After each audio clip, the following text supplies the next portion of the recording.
Jadi selama ini yang ditangkap masyarakat bahwa Perumda Gresik itu hampir bisa dikatakan selalu merugi, tidak salah. Hampir selalu merugi. Memang layaknya untuk beberapa tahun belakangan ini bisa dibilang ya memang sedang dalam keadaan rugi. Ya, sejauh ini berapa sebetulnya penyertaan modal pemerintah ke perusahaan-perusahaan ini? Itu modal untuk Bank Gresik, modal disetor dari pemerintah itu sebesar 20 miliar. Ya. Kalau dari Giri Tirta sendiri, bagaimana menyoroti kinerja PDAM Giri Tirta? Nah, air yang menyala ini dengan kualitas yang baik, ya, itu sudah pasti. Layak mandi atau layak minum? Layak minum. Layak minum ya. Ya. Itu masih jauh. Yang kita tahu baru ada.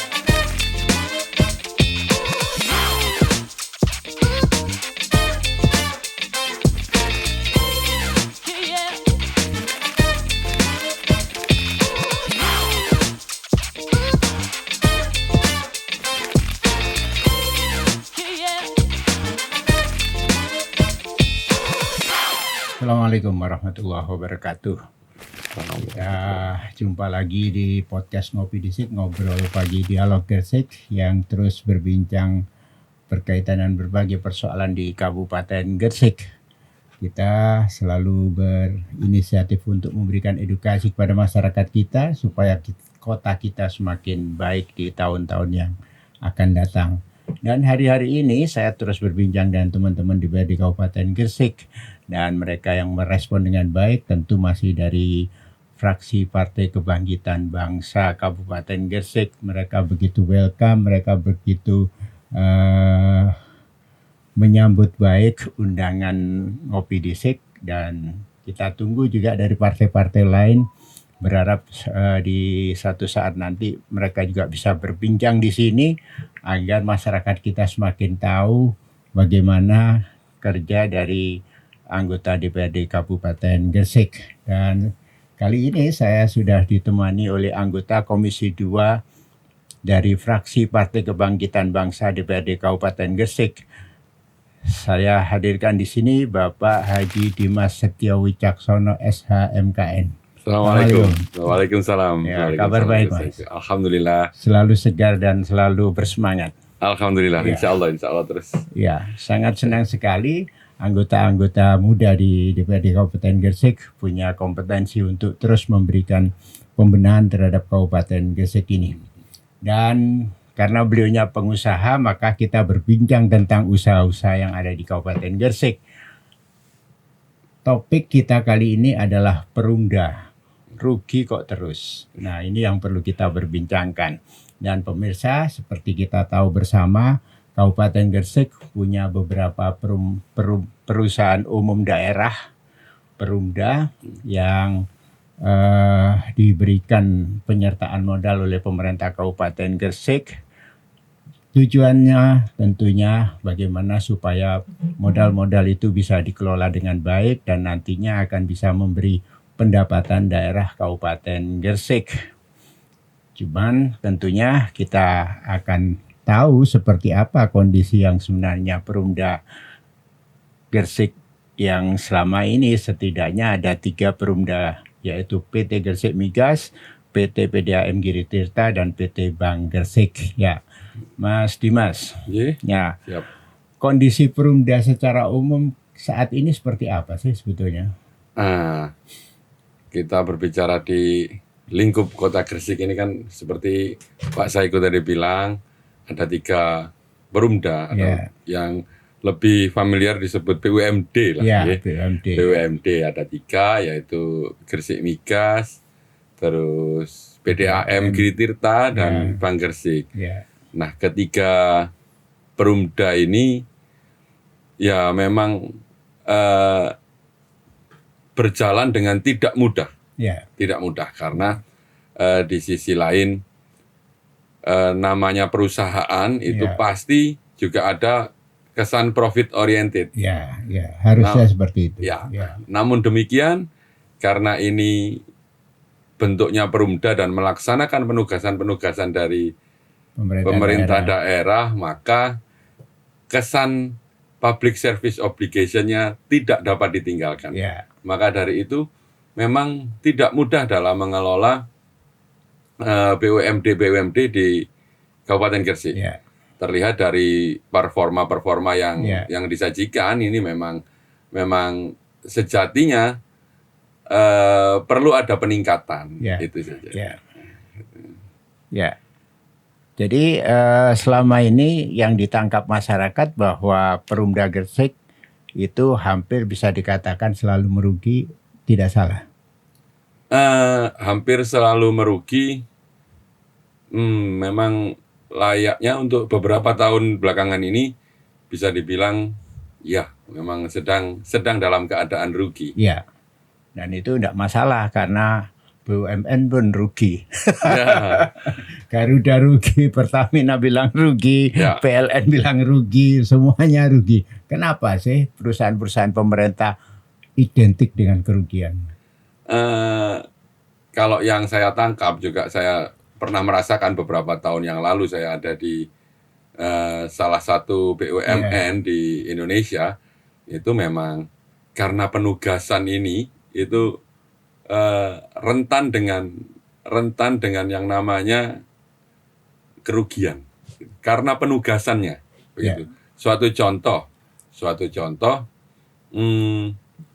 dulu ada BUMN yang mengayahi soal pangan itu kulaannya sama harga jualnya itu Nggak banding ya? Nggak banding. Oh, gitu tapi memang itulah PSO yang sejatinya. Sebenarnya kan harusnya begitu. Harusnya pemerintah hadir ya di situ.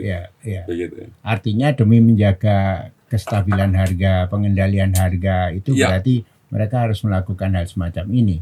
Artinya berani rugi untuk itu. Berani rugi untuk itu. Artinya sebetulnya secara umum perusahaan ini sudah terkelola dengan baik. Kalau terkelola dengan baik, sebenarnya harus juga dilihat hasil auditnya. Harus dilihat hasil auditnya. Dan alhamdulillah sebenarnya kita juga harus memberitahukan di dalam kesempatan ini bahwa Perumda yang ada di Gresik semuanya ini diaudit oleh Badan Pemeriksa Keuangan, lembaga pemeriksa keuangan yang kredibel, yang kredibel dan alhamdulillah untuk beberapa tahun belakangan ini semenjak saya ada di DPRD itu hasilnya sangat baik, wajar tanpa pengecualian. Kecuali mungkin ada 1 tahun, mungkin di tahun kalau tidak salah di data saya itu di Gresik Migas 2023 kalau tidak salah itu setelah COVID itu. Itu sempat ada wajar dengan pengecualian. Itu saja ada di Gresik Migas saja. Gresik Migas Selebihnya alhamdulillah tentang manajemen dan pelaksanaan tata kelola keuangannya cukup baik. Nah, kalau misalnya dirunut terkait dengan dampak kerugian ini, nanti tentu saja apa yang sudah dilakukan oleh perusahaan-perusahaan ini berdampak kepada kas daerah, artinya berdampak pada masyarakat.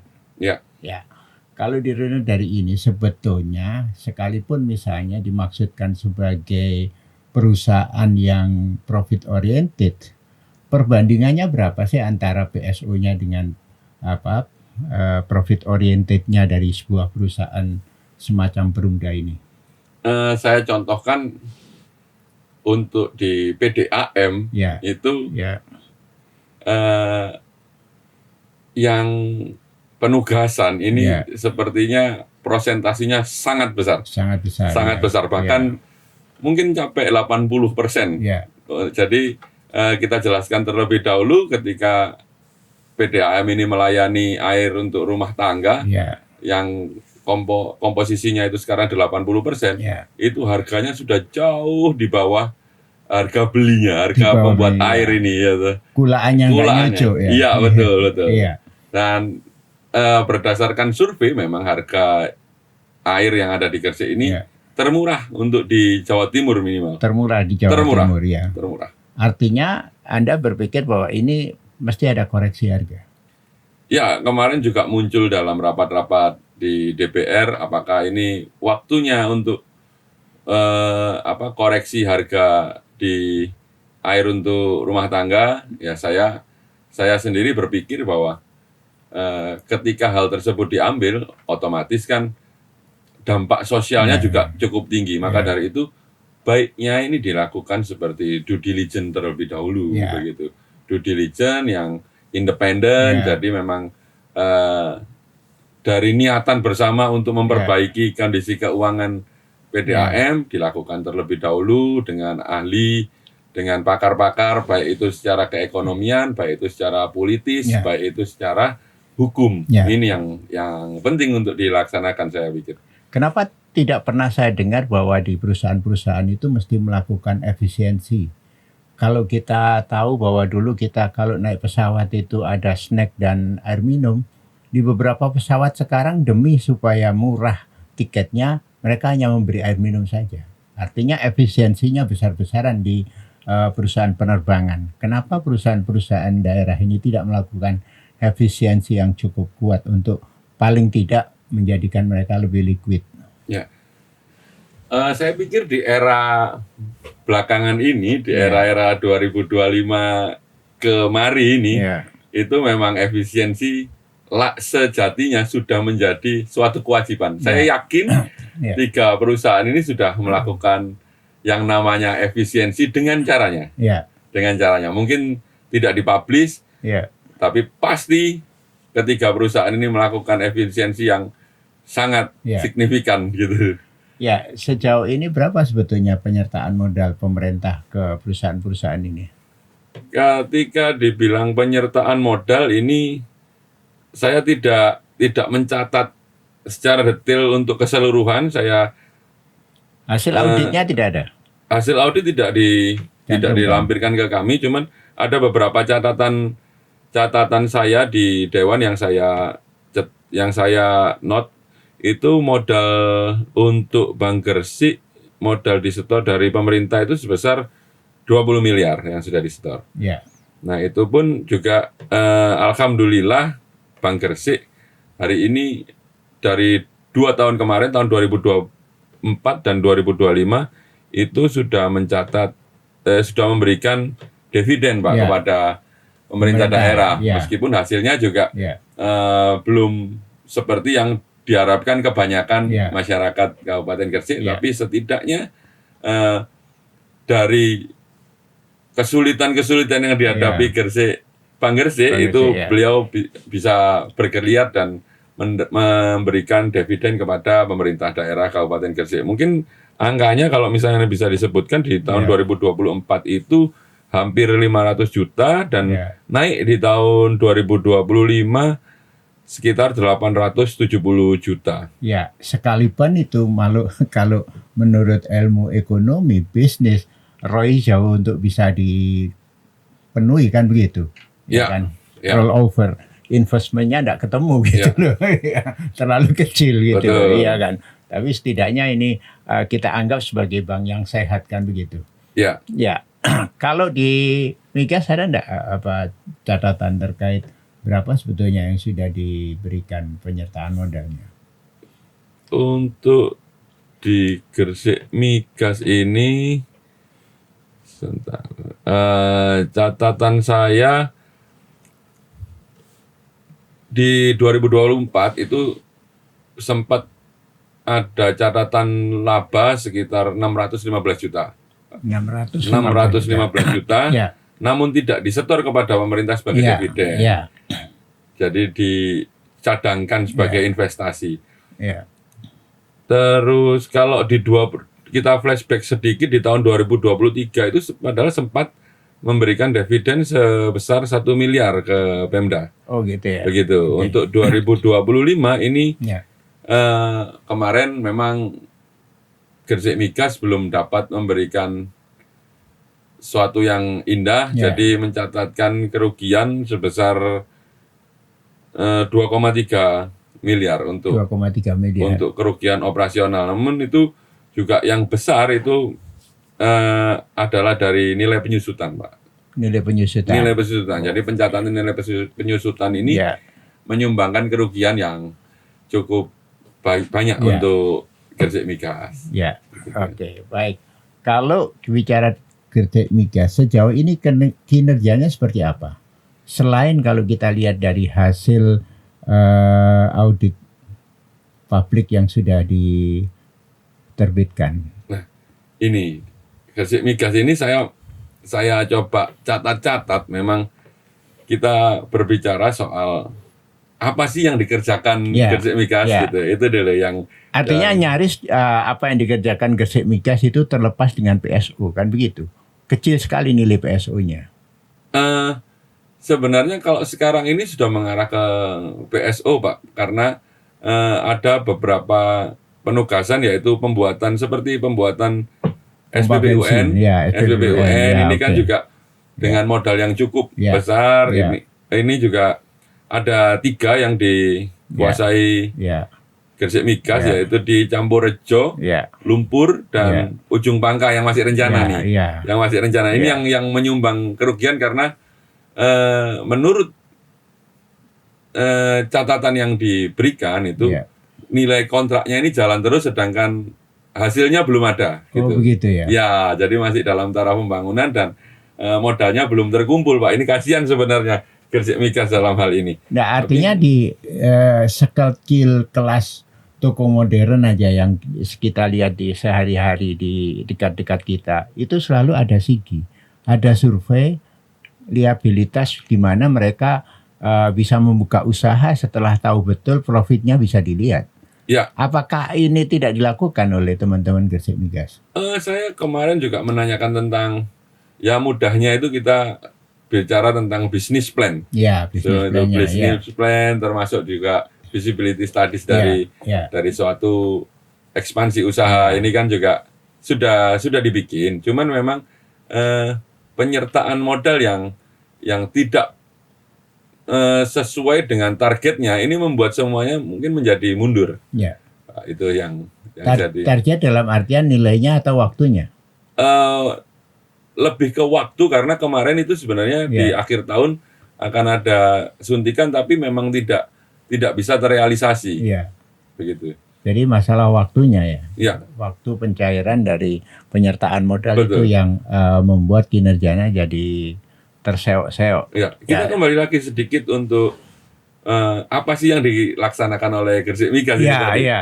Itu Apa selain- saja kerjanya ini? Ya, SPBUN yang untuk nelayan ini, Ya.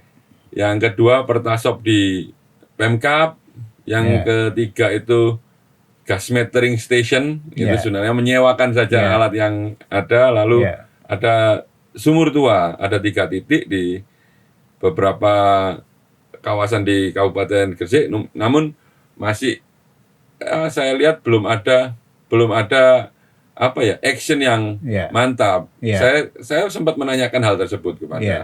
beberapa direktur Gresik Migas. Ya memang karena di dunia migas ini, Pak, Ya. ini tata kelola dan tata Ya. laksananya memang berbeda dari Ya. bisnis-bisnis pada umumnya. Ya. Maka dari itu ya saya yakin di 3 BUMD ini sempat terhambat karena tata kelola dan tata Ya. laksananya ini tidak semudah kita berbisnis pada umumnya, bukan bisnis as usual ini. Ya. Karena di pemerintah pusat juga menerapkan hal-hal khusus, ada kekhususan untuk Ya. pengelolaan bank, Ya. untuk pengelolaan air Ya. minum, dan Ya. untuk pengelolaan Tambang. gas, Ya. minyak dan gas ini memang unik gitu. Ya, tapi kan artinya ketika kita bicara minyak dan gas, dampaknya sungguh akan luar biasa. Kita contoh saja Bojonegoro mendapat berkah dari minyak mereka itu APBD-nya sudah di atas 6 triliun. Ya. Ya, sangat berbeda jauh dan sekarang pembangunannya luar biasa besar. Ya. Kalau tadi dikatakan ada beberapa sumur tua, ada niatan mau melakukan eksplorasi di sumur-sumur itu? Sejauh yang yang disampaikan oleh Gresik Migas kepada Komisi 2 DPR memang ada. Ya. Ada rencana untuk itu mulai dilakukan dengan berpartner dengan pihak ketiga. Ya. Gitu. Tapi volume yang diperkirakan kandungannya ada cukup bisa rasional enggak untuk dilakukan eksplorasi?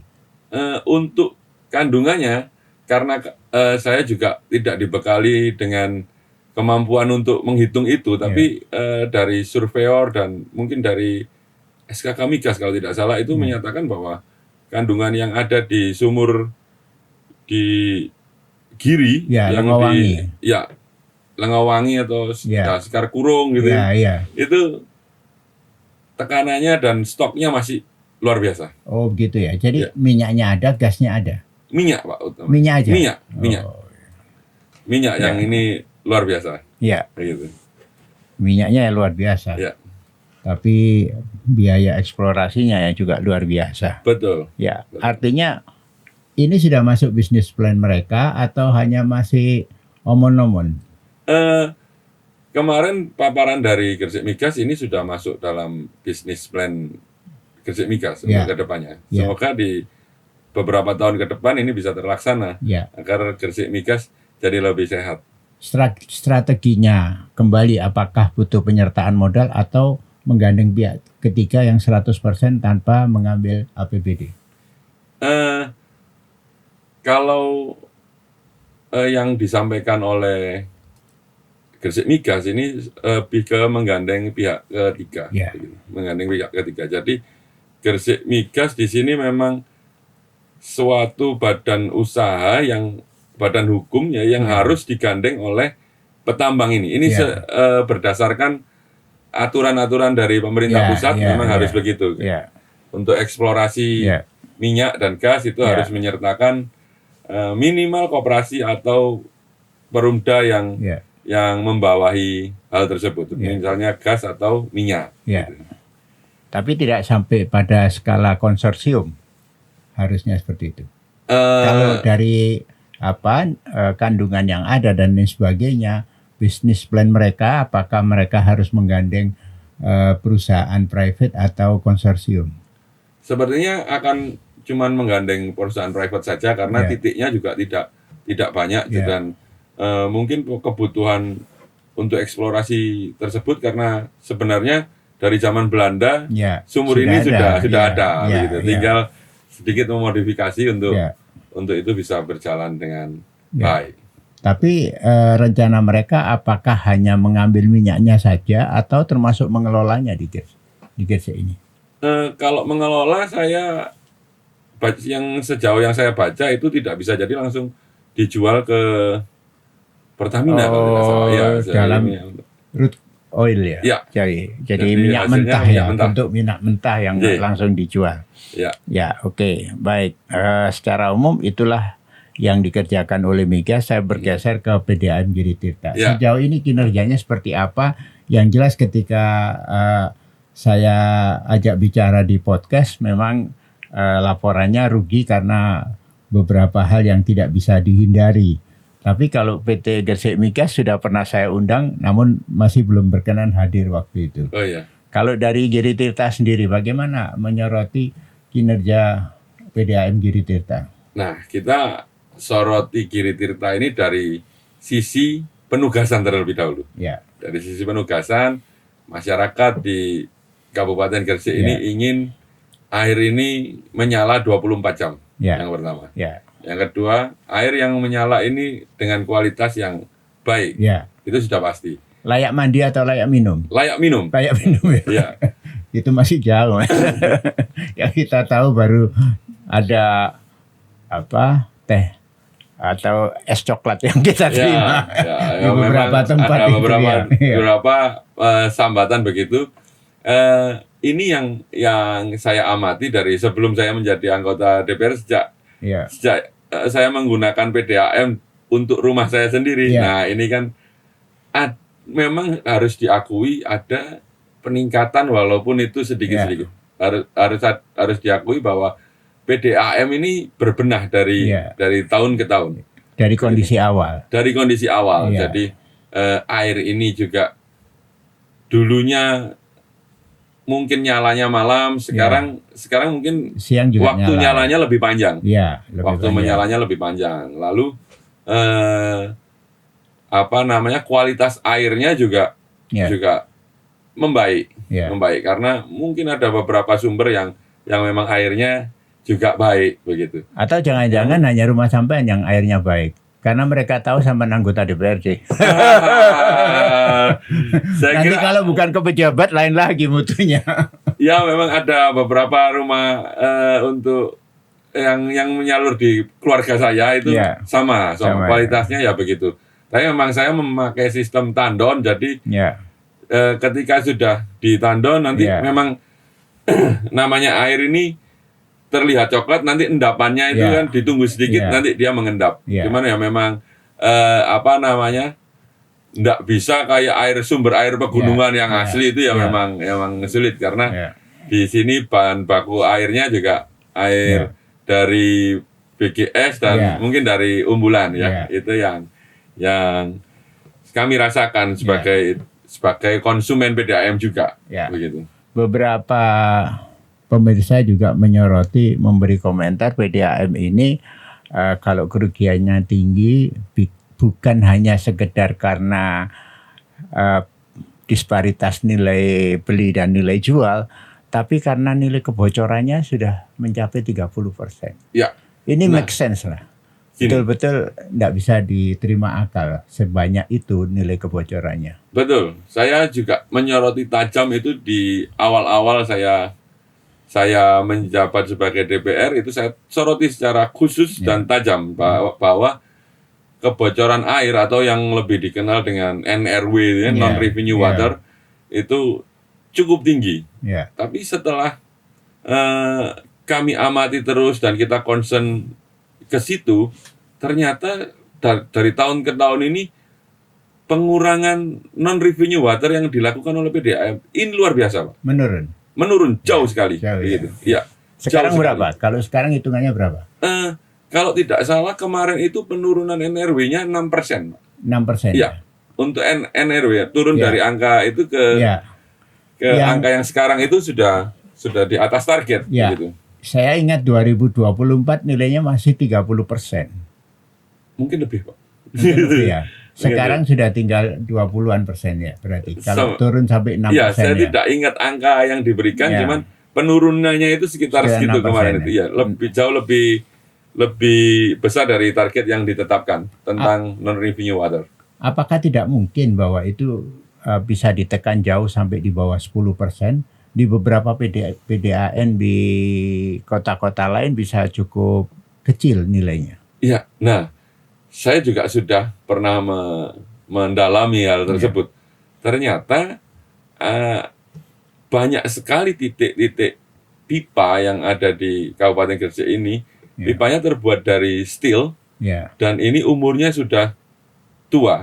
Begitu. Jadi secara logika ini di bawah pipa itu sudah mulai keropos dan itu bocor. Itu secara fisik.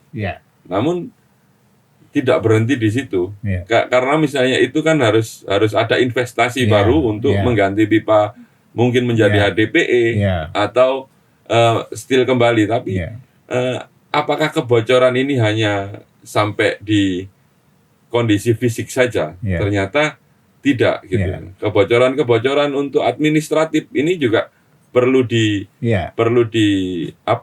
seriusi, gitu. Dan alhamdulillahnya sepertinya PDAM juga mengarah ke sana. Jadi kebocoran yang non fisik itu sekarang sudah dibenahi dan dilakukan restrukturisasi yang cukup masif di tingkat administratif perusahaan. Oke, baik. Beberapa waktu kemarin ketika kita ngobrol dengan beberapa teman aktivis, pegiat dan kritikus yang ada di Gresik, bahwa ada kemungkinan kebocoran itu dalam tanda kutip disengaja.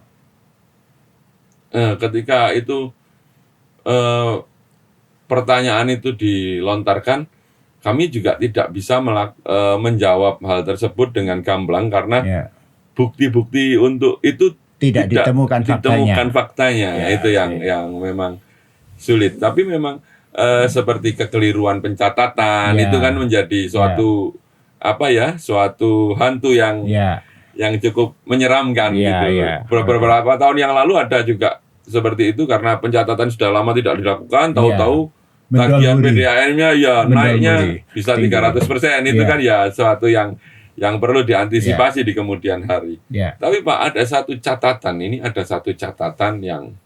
yang mungkin juga bisa dipakai untuk sedikit mengobati atau ini juga bisa mengimbangkan, yaitu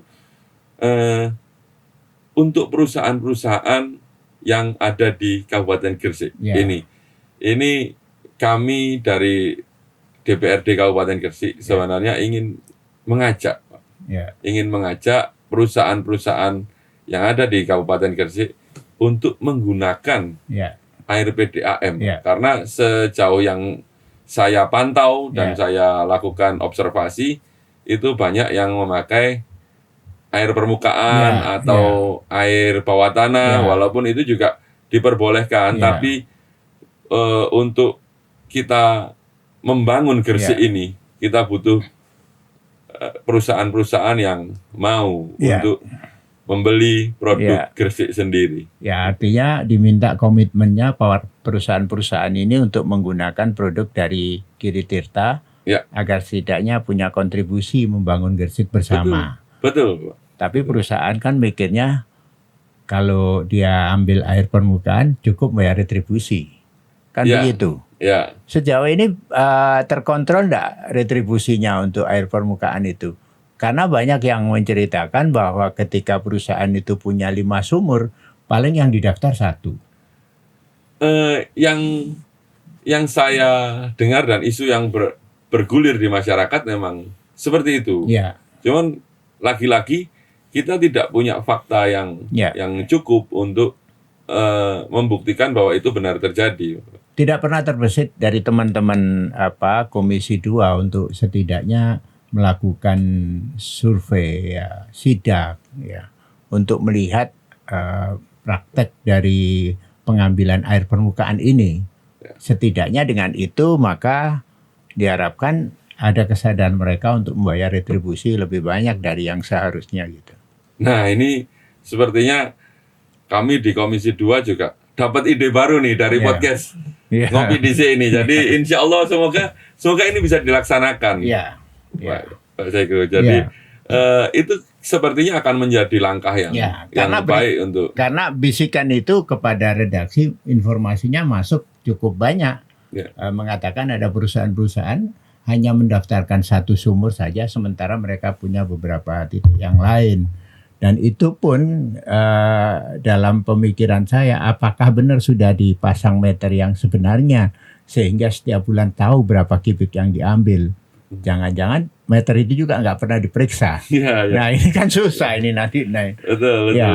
Tapi yang panjang disoroti oleh teman-teman kritikus terkait dengan Giri Tirta ini adalah terkait meter air. Yang sebetulnya oleh pelanggan dibayar 2.500 per bulan. Betul. Dan itu banyak yang tidak diganti. Nah ini memang saya sendiri nyoba untuk rumah saya, Pak. Nah ini responnya cukup baik. Dan ketika ada masalah, nah ini tapi memang harus menunggu lapor dulu.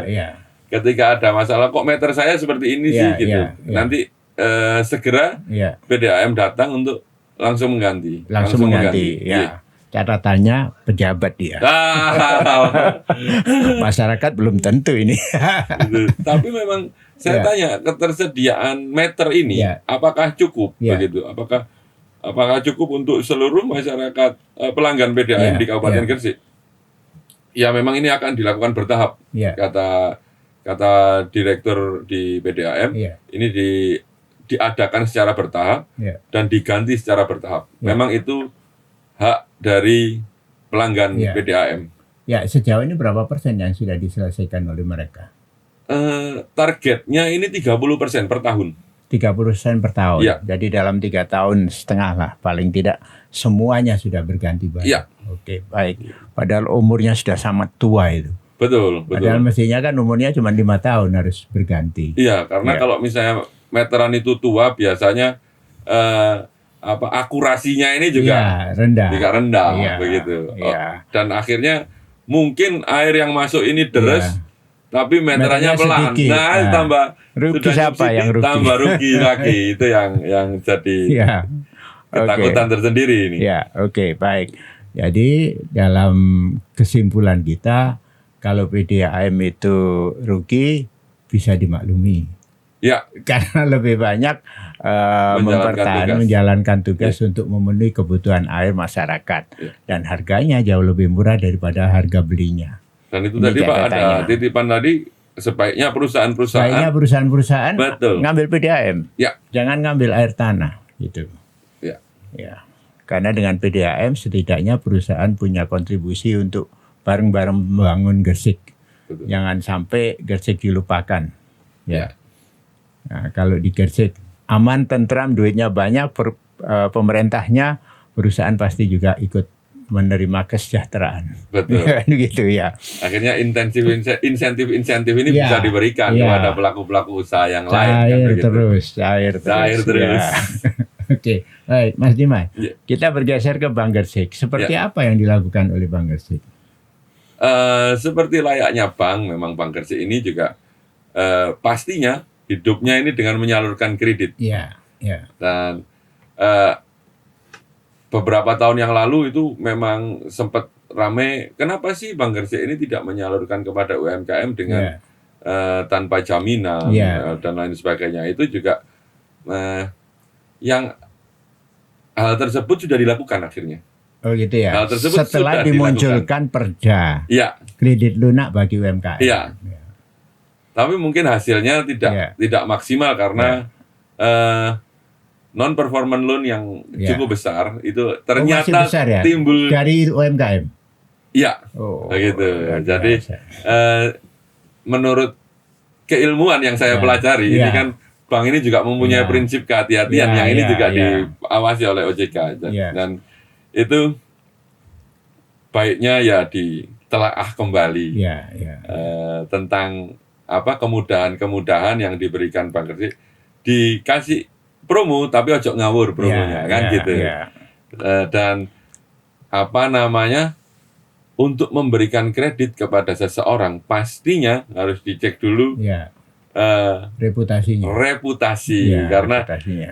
apa yang sekarang lagi mungkin tren di era pasca Covid itu kan banyak yang masuk di daftar hitam untuk kredit perbankan.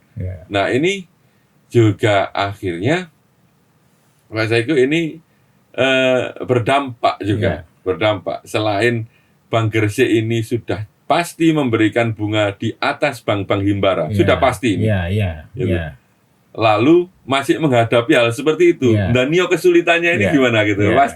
Pasti Bank Gresik mengalami mempunyai satu hardship tersendiri gitu. Ini yang jadi menarik ini gitu. Beberapa informasi yang diterima redaksi, teman-teman UMKM beberapa yang datang ke Bank Gresik tidak mendapatkan kreditnya dengan alasan kuotanya habis. Berapa sebetulnya yang disiapkan untuk kredit lunak bagi UMKM ini? Kalau kredit lunak yang mengikuti yang lalu itu kalau tidak salah sekitar 10 atau 15 juta. Begitu. Cuman ketika ini dibilang bahwa kuota habis, secara umum sebenarnya Bank Gresik tetap menyalurkan kredit. Ning, ada ningnya. Ini catatannya kalah dulu. Ya, catatannya juga harus harus bagus di pembayaran juga. Apalagi kalau misalnya kita terlepas dari yang kredit mudah itu tadi, mungkin juga sudah dirasakan beberapa orang di Kabupaten Gresik. Ini kredit di Bank Gresik, alhamdulillahnya pelayanannya baik, cukup cepat. cukup cepat. Ya meskipun bunganya agak besar. Jadi ya memang ini yang harus dihadapi Bang Gresik begitu. Akhirnya memilih untuk apa uniqueness-nya? Uniqueness-nya adalah dia jemput bola. Gitu. Nah, kalau tadi saya mencatat bahwa NPL itu justru banyak terjadi di UMKM. Betul itu. Kemarin itu ketika mempresentasikan performa Bang Gresik, kemarin itu cukup besar. Pemirsa, saya cuma kasih catatan NPL itu non-payment performance loans. Artinya bahwa ada gagal bayar dari kredit itu. Gigitnya macet lah, gampangannya begitu. Jadi kredit macet itu banyak yang disalurkan ke UMKM. Mungkin butuh ganti strategi, Mas. Artinya begini, bahwa dari dulu hingga sekarang apa yang sudah diberikan oleh pemerintah, bantuan modal, kredit lunak dan lain sebagainya, hampir pasti tidak berhasil mengangkat UMKM ini. Masalahnya apa? Karena mereka tidak didampingi untuk mengelola keuangannya. Sehingga begitu dapat kredit, handphonenya yang baru. Betul. Sepeda motornya yang baru. Ini kan. Nah, artinya kenapa tidak berpikir bahwa harusnya satu paket antara pemberian kredit dengan pendampingan pengelolaan keuangannya. Ini saya cerita sedikit sebelum saya di DPR ini, saya ada di Himpunan Pengusaha Muda Indonesia. Jadi saya sebagai Ketua HIPMI Gresik, ini sebenarnya kami sudah memulai karena tugas tersebut hendaknya dipikul bareng tentang literasi perbankan. Literasi perbankan termasuk dengan manajemen dasar dari UMKM ini. Ini kami sudah coba untuk melakukan syiar lah Pak. Syiar perbankan ini kan penting juga. Ini kepada terutama di member-member kami di member-member HIPMI, dan alhamdulillahnya sekarang ini sudah mulai melek Cuman ini tetap harus terus dilaksanakan tentang literasi perbankan. Artinya kan bentuknya semacam sosialisasi. Betul. Meningkatkan kapasitas mereka untuk memahami terkait dengan literasi perbankan. Betul. Kalau misalnya konsep pendampingan, apakah tidak mungkin dalam artian bahwa ketika mereka terima, mereka didampingi, mereka dikoreksi, mau dibelikan apa dan lain sebagainya. Kalau itu terjadi, saya punya keyakinan bahwa ini bisa berhasil. Selama ini tidak ada konsep yang semacam itu dilakukan oleh pemerintah. Biasanya Pak, sebagai pengusaha ini kredit ini sudah saya kucurkan kepada saya. Saya ramu seperti apa yang saya butuhkan. Ketika masuk terlalu dalam, ada orang lain atau apalagi bank masuk terlalu dalam, itu kadang-kadang juga resistensi, tidak mau resisten. Itu yang jadi.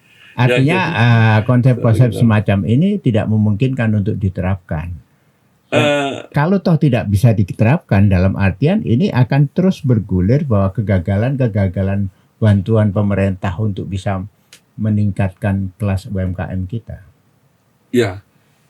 Ketika dibilang itu tidak mungkin, sebenarnya juga mungkin saja. Cuman bagaimana cara praktisnya? Ini kan semua juga cari yang simple biar ini tetap bisa sustain begitu. Nah, ini cara praktis untuk melakukan pendampingan kepada penerima kredit ini seperti apa sih gitu.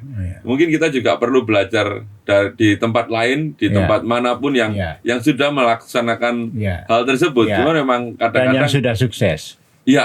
Bahkan sekarang ini kalau kita lihat bank-bank himbara yang melaksanakan hal tersebut sesuai penugasan yang beberapa bulan yang lalu itu tidak melakukan hal tersebut gitu. Nah, tapi kita sebenarnya juga bagus ide dari Pak Saiku.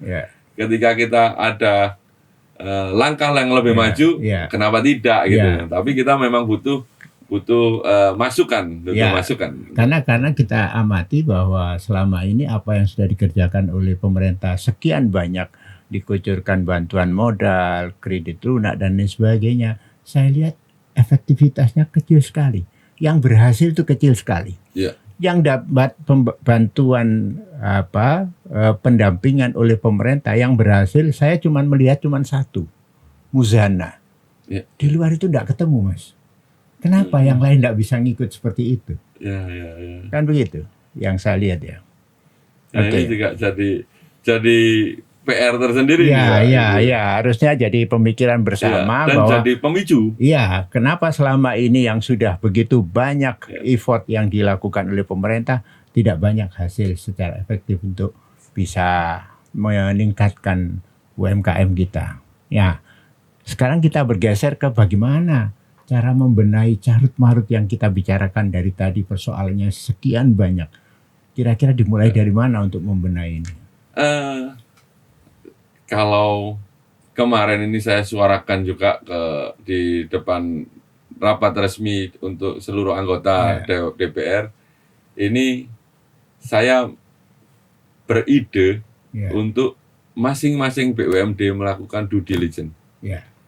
Due diligence. Jadi memang harus ada diawali dengan penelitian yang begitu mendalam, baik itu tentang keekonomian yang tadi sudah disebutkan juga, baik itu pendekatan hukumnya seperti apa, bahkan juga pengaruh politisnya kalau misalnya ini memang mempunyai dampak politis yang secara langsung. Ini ayo dilakukan bersama dan melibatkan pakar-pakar yang top untuk perkembangan BUMD di Kabupaten Gresik, saya kira. Saya masih ingat fraksi Partai Kebangkitan Bangsa di tahun 2023 dalam pandangan akhir fraksi terhadap persoalan Perumda ini sudah mengatakan, membahas, sudah merekomendasikan bahwa sudah harus dilakukan due diligence. Kita tahu likuiditas dari sebuah perusahaan dan itu sampai sekarang dalam tanda kutip tidak didengar.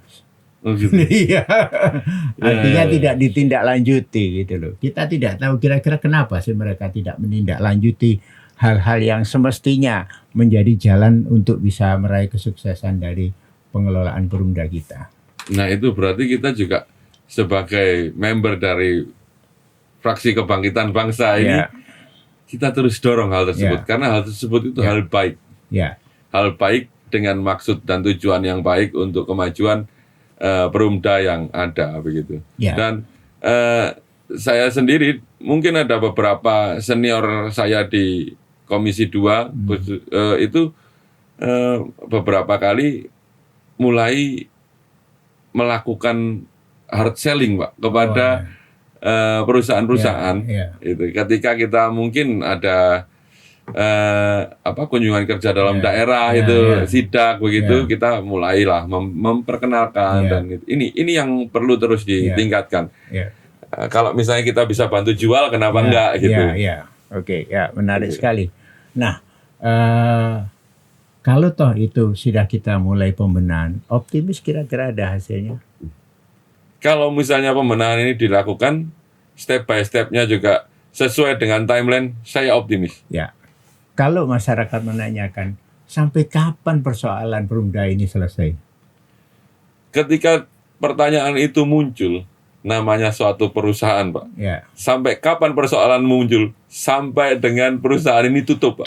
Selalu namanya usaha, selalu ada persoalan. Dan itu harus dihadapi dengan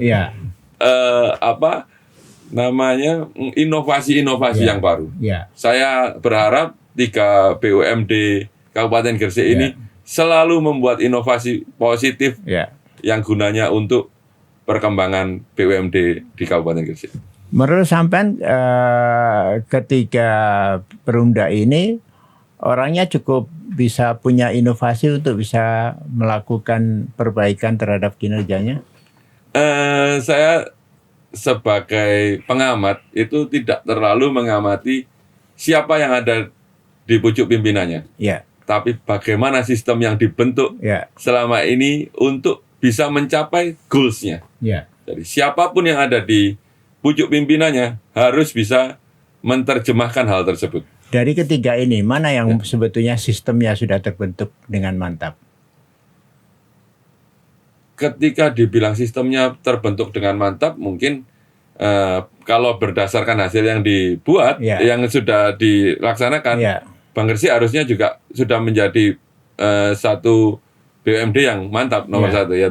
Yang kedua mungkin PDAM dengan kesulitannya seperti itu, dia juga bisa survive. Nah ini kan survive mode yang dilaksanakan ini. Yang ketiga mungkin Gresik Migas, karena tata kelola yang tidak mudah untuk diketahui semua orang, tata kelola minyak dan gas di Indonesia ini dengan serumit itu, ini bisa merengsak maju. Bisa setidaknya melakukan serangan-serangan balasan lah gitu. Ya, catatan yang perlu diingat bahwa apa yang disampaikan tadi oleh Mas Dimas, bahwa yang mereka lakukan standarnya cuman survive. Ingat itu. Kalau kita bicara soal perusahaan dan itu standarnya hanya survive, kita bisa tahulah nilainya seberapa. Oke, pemirsa, itulah tadi perbincangan saya dengan Mas Dimas Setio Wicaksono SHMKM, anggota Komisi 2 DPRD Kabupaten Gresik dari fraksi Partai Kebangkitan Bangsa. Sayangnya waktunya habis, sehingga kapan-kapan saya berharap bisa diundang lagi ke sini. Dengan senang hati. Dan mudah-muhahan tetap dalam kondisi sehat. Amin. Sampai bisa mencapai sukses di masa yang akan datang. Pemirsa, itulah tadi perbincangan kita hari ini. Sampai ketemu di podcast yang akan datang. Assalamualaikum warahmatullahi wabarakatuh. Waalaikumsalam warahmatullahi wabarakatuh.